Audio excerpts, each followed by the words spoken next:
This happened in 2020 to 2022, over the course of the time that I lived in this apartment, with me being 21 female at the time, and my husband, but then boyfriend, 22 male at the time, moved into our downstairs apartment. We loved it. It was our first place that wasn't a dorm, and we didn't have roommates. When we first moved in, we only had one cat, but over time, we ended up with 2 cats and a dog. The way this apartment was set up was duplex style, so each building only had 4 apartments, 2 on the bottom and 2 on the top. We have the bottom right apartment, and behind us was a cemetery. We would always joke that at least our neighbors are quiet. Well, we were wrong. The first time our upstairs neighbor had an issue, he stood outside of his apartment and slammed his door open and closed for 10 minutes. We could not figure out what we did wrong. He wouldn't communicate with us over what the issue was, but anytime we did something wrong in his mind, he would slam his door open and close for 10 minutes, shaking our whole apartment.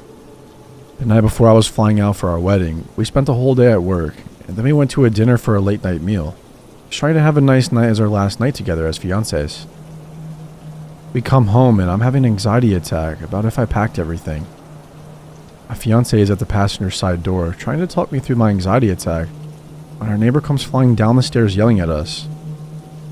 Something about how we made noise all day, and he could not believe that we were so inconsiderate of him. My fiancé yells at him to fuck off as he's trying to protect me. Once we get inside, my fiancé goes upstairs to talk to him.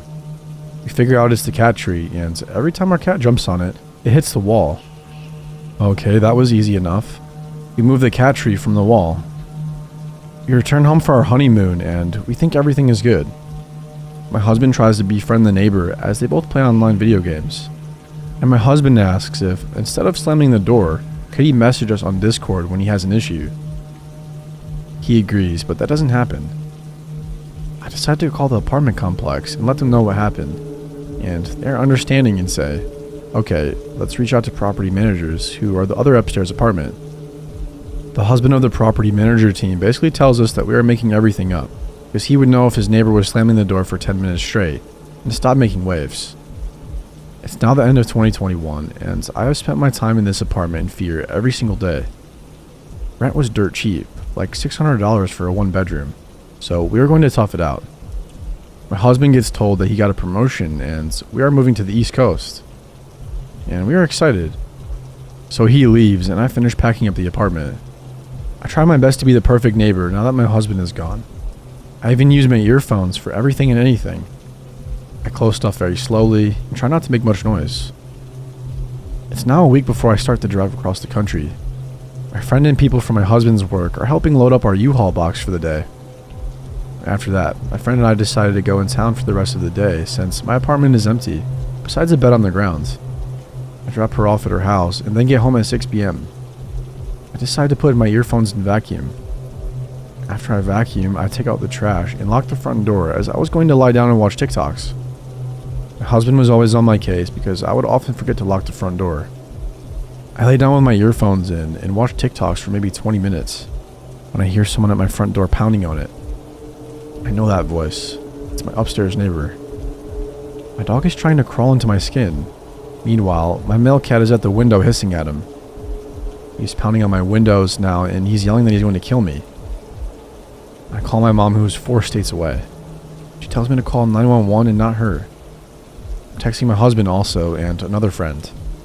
I'm whispering to 911 that my upstairs neighbor is at my door threatening me. I then hear him trying to open up my front door. Since it's a small town, cops are there very quickly. They take him away finally, and I'm left in my living room with 2 police officers. I just keep asking if he's gone. They assure me that he's going to jail for the night. My friend, who lived an hour away, had loaded up her husband in the car and drove to my apartment to get me. I spent the night at my friend's house that night. My mom arrived the next day, and I called the apartment complex again to tell them what happened. They finally believed me. Well, they had no choice. I sent them the police report. My mom and I start the drive to the East Coast early as I wanted to close that chapter, and I wasn't sleeping with the nightmares. We are in the middle of the Midwest when someone from the hospital he was committed to calls me to tell me that they released him, but I needed to call the cops for an order of protection because he was still threatening my life. I said I was halfway across the country, so he can't get to me now. He said that was for the best, given his hatred towards me. We never found out what the final straw was.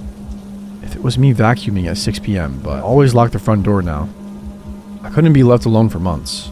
I was constantly checking to see if he had found where we moved to. In 2023, we came to a plea agreement since he moved home to his parents in Alaska, that if he got mental health help, I would drop the charges. We now have a pit bull who is being trained to guard me at night so I can sleep. I always lock the front door when I enter my apartment.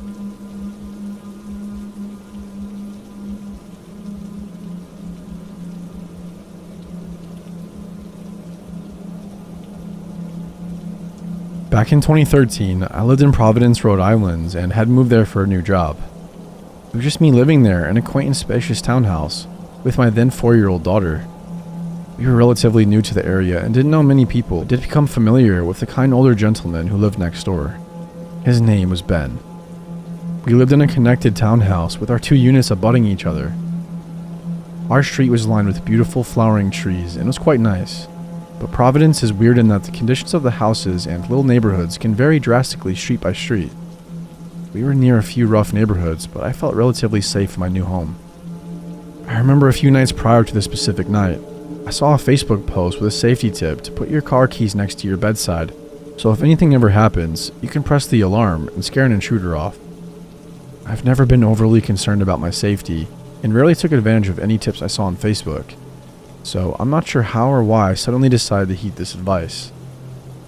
I was reading a book in bed with my light on in my second floor bedroom, hours after putting my daughter to sleep, when I heard a loud sound outside. I peered out the window to take a look and saw nothing. I had taken some melatonin that evening, turned off the light, and went to sleep. It was maybe a half hour later or so when I was suddenly woken up by what felt like almost an earthquake. The room shook and I heard a loud thud. Half awake, I gasped and sat up, wondering if it was my imagination or if I actually felt something. I immediately ran to my daughter's room, thinking she might have fallen off her bed or injured herself or something. As I swung her door open, there she was, sleeping soundly and sweetly. I was so confused.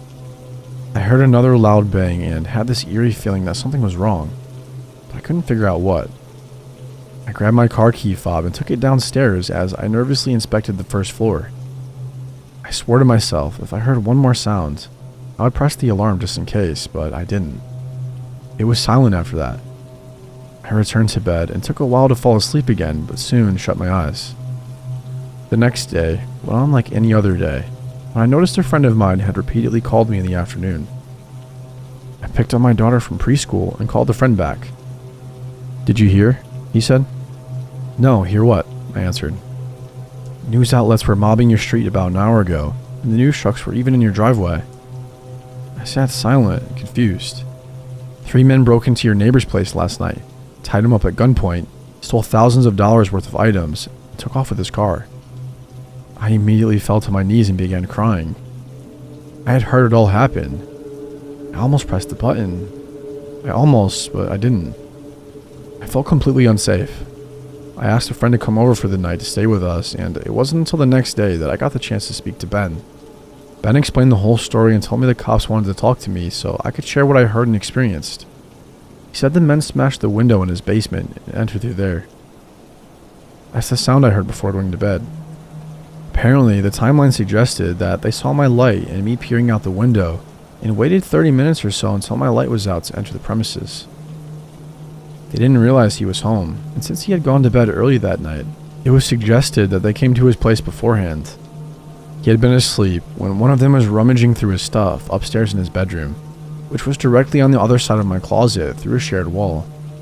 The sounds and shakes that I heard and felt were apparently the intruder knocking him down to the ground, after realizing Ben was there and cupping his mouth to tell him that if he made another sound, they would kill him. This is why I never heard another sound as I was investigating thereafter. After they tied him up, he remained tied up for over 12 hours and eventually broke free before calling the police. I cried again and apologized profusely to Ben and explained what I had heard. And he simply said that as he was tied up, all he could think about was that he was glad it didn't happen to me and my little girl. I really don't know what I would have done if my daughter and I had to experience that level of trauma. Ben seemed to be okay considering it all, but it took me so long to feel safe again and for the guilt to subside. They never caught the guys, and I ended up ordering a taser which was illegal, and some mace. Even, for the first time in my life, considered getting a gun. But I decided against it. I have been fortunate to never experience anything close to that again, and certainly don't want to. I'm glad Ben was ultimately okay, but next time I'll listen to my instinct. It's better to be safe than sorry.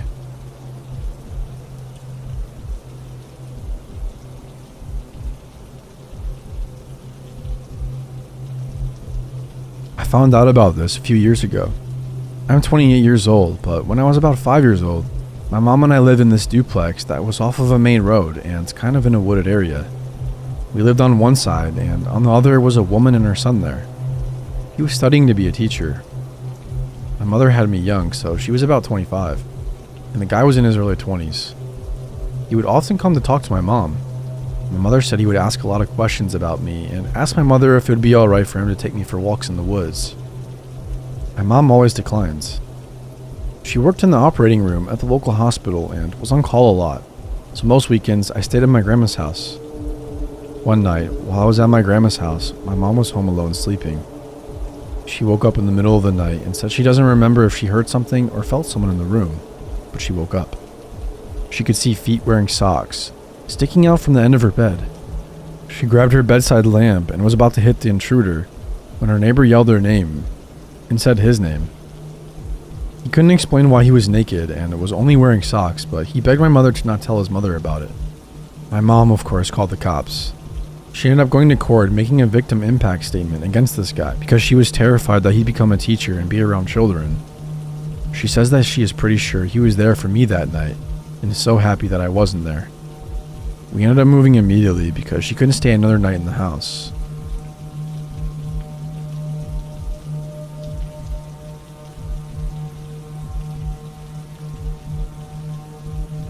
I was at home alone in my previous apartment in a not so great neighborhood. My apartment was on the ground level and my bedroom window faced a back alley. A dumpster sat less than 2 car lengths away where homeless people often rummaged. Just before dawn one morning, I heard a tapping at my window. My back was to the window and my eyes were now wide open. It was still dark outside. I sleep with my lamp on and my worn out vertical blinds were missing a slat, causing a 6-inch gap. So I knew that whoever or whatever the source of the tapping was could see me lying in bed as plain as day. The tapping was brief, maybe 5 or 6 taps, so I spent the next 5 seconds or so frozen, bizarrely trying to convince myself it was something or anything else but a person watching me and tapping on my window. Maybe an animal. But then came more tapping. Now I was faced with the terrifying reality that someone had been watching me through my window in the dark for God knows how long. Had one of the homeless people become aggressive during their dumpster dive? Something told me that nothing good could come from turning around and looking at the window. If he got me to look at him, what then? Remember, my back was to the guy, so I sat up slowly, rubbing my eyes and pretending I was too groggy to hear him. I stood up and hazily made my way out of the bedroom as though I were going to the restroom or something. Once I was out of sight, I ran to the phone to dial 911. Considering whether to forget any embarrassment of being in my t-shirt and underwear and bolt out of my front door, which was out of sight from the intruder. I just wasn't sure I could outrun whoever it was, or whether anyone would help me if I couldn't. Before I could make a decision, I heard the loud pop of my window being pried open. I thought my heart would jump from my chest. At the same time, I could hear my upstairs neighbor Mike descending his stairs.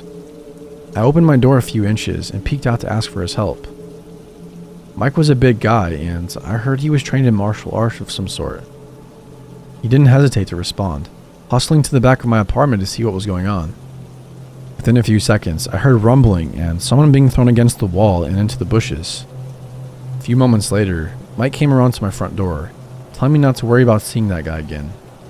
Apparently, he'd beaten him up pretty badly. I wanted to believe Mike that the would-be intruder was maybe dumpster diving, but that he would hopefully never venture this way again. But it wasn't a homeless person. According to Mike, when the guy escaped, he ran to the front of my building, hopped in a red sports car and sped off. My neighborhood wasn't a red sports car kind of place. The police later told me that the intruder was likely someone who'd seen me out somewhere and followed me home to find out where I lived. So, Mr. Window Tapper, I still wonder what you would have done if you got inside before Mike caught you. Sometimes I wonder if you still follow me, and because of that, I often find myself wishing that Mike could put an end to you.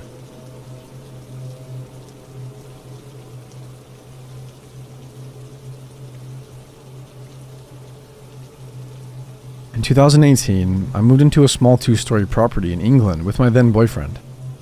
It was in a quiet cul-de-sac with houses crammed together, all facing each other. I'm very introverted and don't typically make a habit of socializing much with neighbors. Still, we naturally ran into a few and exchanged pleasantries. As you would, right? One of our neighbors, Greg, was incredibly welcoming right off the bat. He was an older gentleman, the kind who'd stop you for a chat that would drag on and on until you made up an excuse for why you really had to get going. He shared local stories, asked about and took note of our birthdays, and even invited us around for a garden party where any and all were welcome. His house was directly across the street from where I lived, with his windows in clear view of mine. A couple of years passed by, and during this time, my boyfriend and I split up.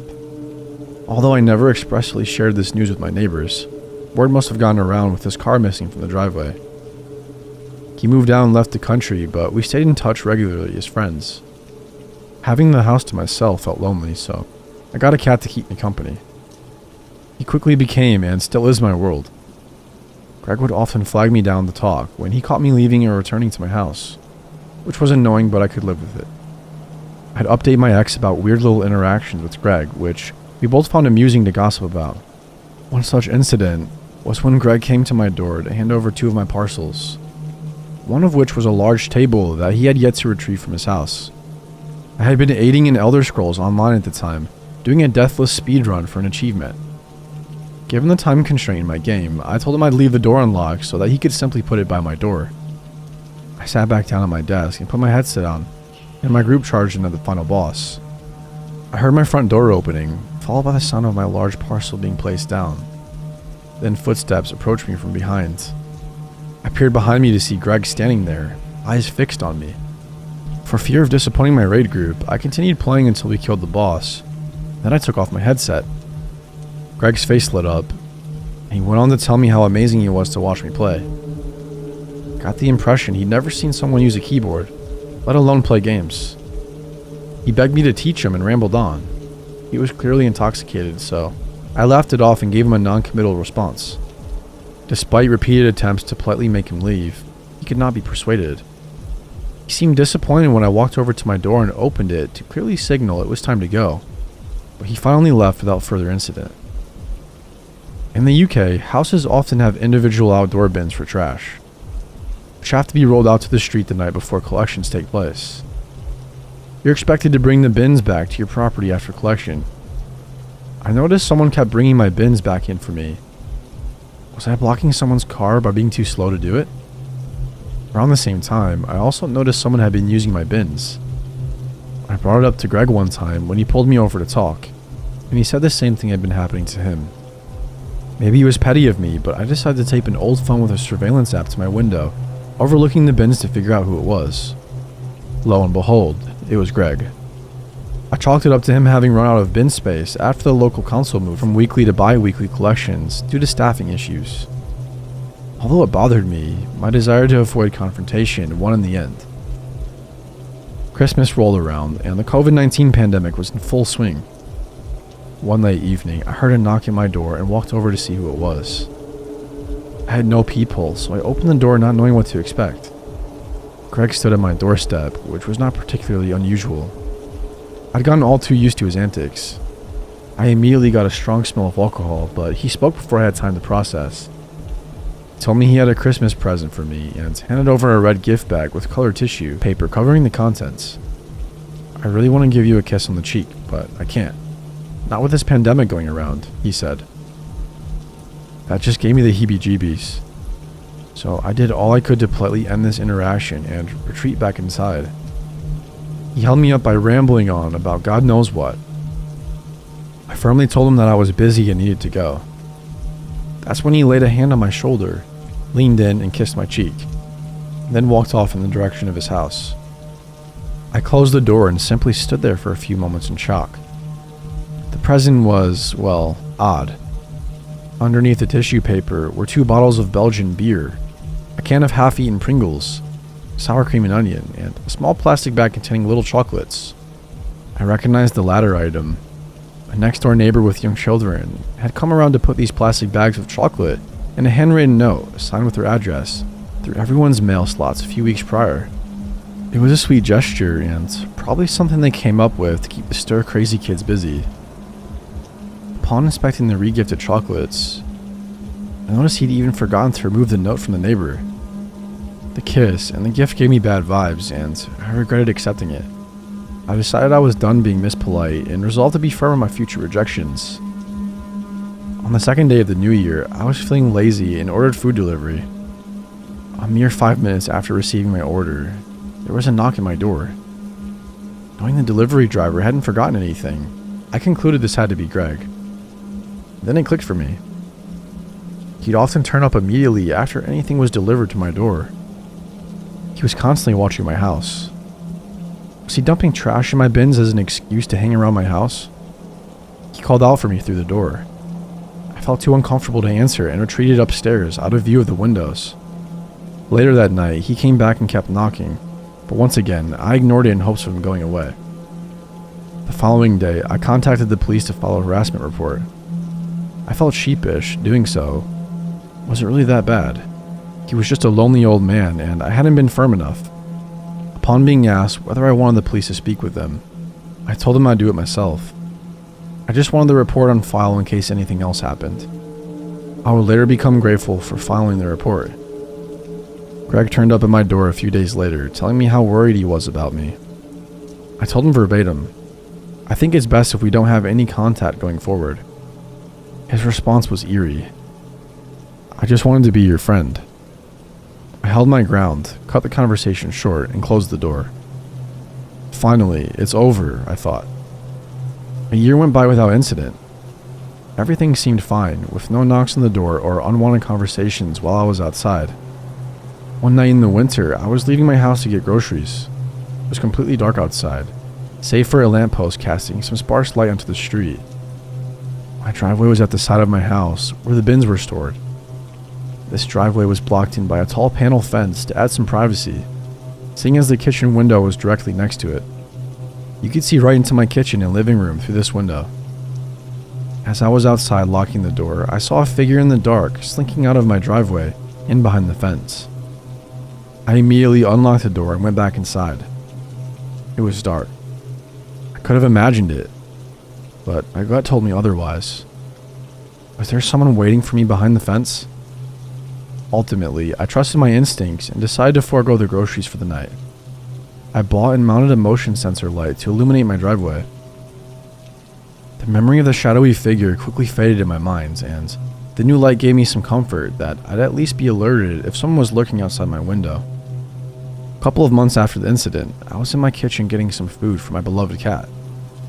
The window was directly to my left, around 3 feet away from where I stood. As I dumped the cat food in the bowl, I suddenly became aware of my motion sensor light being on. I scanned the outside, not seeing anything, until my eye landed on something in the bottom corner of the window. I squinted, trying to make out what I was looking at. It somehow wasn't properly illuminated.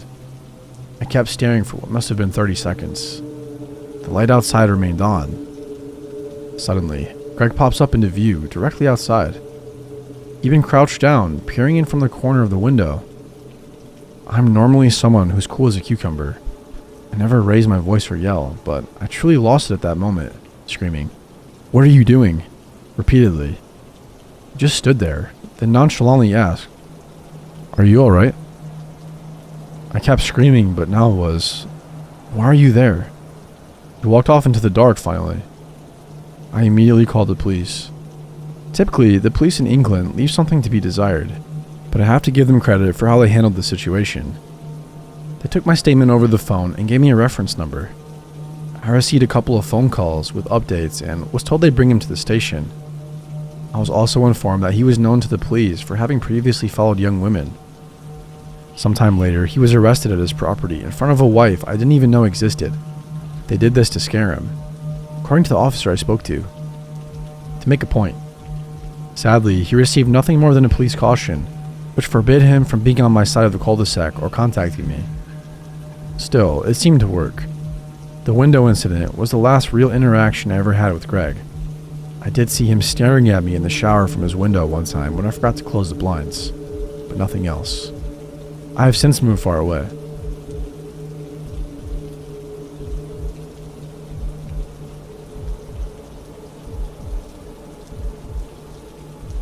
I lived in Japan for around 10 months a couple of years back as part of a study abroad program as my placement year for university.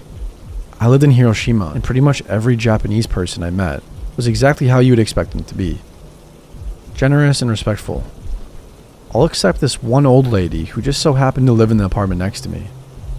It was about a month after I'd been in Japan, originally from Northern Ireland, so it was quite an adjustment to make.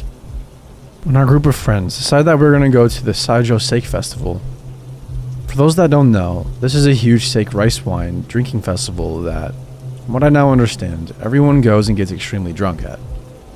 As men of fine taste and culture, we sampled many different kinds of sake all over Japan and got totally wasted beyond belief. Then we all took the train back home to our apartments. I can't remember shit all apart from calling my girlfriend at the time and passing out on my futon. Normal stuff. Skip to about 6 a.m. the next morning when my loud as fuck doorbell wakes me up. Keep in mind, my apartment is extremely small, so the noise is extremely loud. I check the time and I'm confused as anything, but assume it's just my friend from downstairs who wants to talk about last night. I look through the peephole in my door and see a police officer standing there. First thought that goes through my mind is, Taylor, what the fuck have you done when you were drunk last night? But at the same time, I was so sure I just fell asleep right away. I talked to the dude using a translation app and he basically tells me there's been a noise complaint. Strange, considering the fact that all I did was make a phone call and fall asleep. Anyway, the guy sees how confused I am and kind of just sees there must have been a mistake and leaves. I'm honestly still drunk and just super confused, but the day carries on as normal. The next morning at 6 a.m., the doorbell rings. I already kind of assumed what it was going to be this time. And what do I see through the peephole this time? 2 police officers. The same conversation goes down and I convince them that there's been no noise. I literally walk them into my apartment to show them how I fell asleep watching Netflix. They tell me at this point it's the neighbor, whom I've never met, who is making the complaints. I asked the guy in my uni who takes care of all the foreign students about this, and he tells me that I'm getting moved apartments to a room on the floor below. I was pretty pissed because I just settled into my new space, but whatever. He plans on coming tomorrow morning with the landlord to move my stuff out and check my new room is okay. Ever get it when you get woken up by something in the middle of the night and it really fucks you up? I went to sleep at a good time that night and prepped for the people helping move my stuff out. So naturally, at 3 a.m., I'm fast asleep. And then suddenly, my doorbell starts ringing, obnoxiously and over again. It was deafening and, of course, it woke me up right away. I can't even begin to tell you how scared I was. I couldn't even move. I didn't want to. After about a minute of what felt like incessant noise, complete silence. I make my way over to the front door to look through the peephole and I see nothing, but I just know it's this psycho bitch neighbor. Nothing else happens that night and I eventually go back to sleep. I wake up the next morning still kind of shaken, but it's cool because my boys are coming around soon. I keep walking out the front to check if they're downstairs and quickly closing my door behind me because I don't know what this woman will try if she sees me. I walk into my room and the slide door to my balcony is open, and there I see her for the first time. She literally wrapped her body around the fence that separates our balconies while keeping her footing on her side and is just staring right at me. We stare at each other for a second and then she quickly whips back around onto her side. Literally 2 seconds after, my doorbell rings, and I'm just like, that's not possible. Thank God it turns out to be the people who help move my stuff, and I tell them what's up, and hastily move downstairs to my new room. Outside of her turning up in my new room once and asking if the police had come there, I was able to avoid her from then on. I guess the police decided to start ignoring her calls.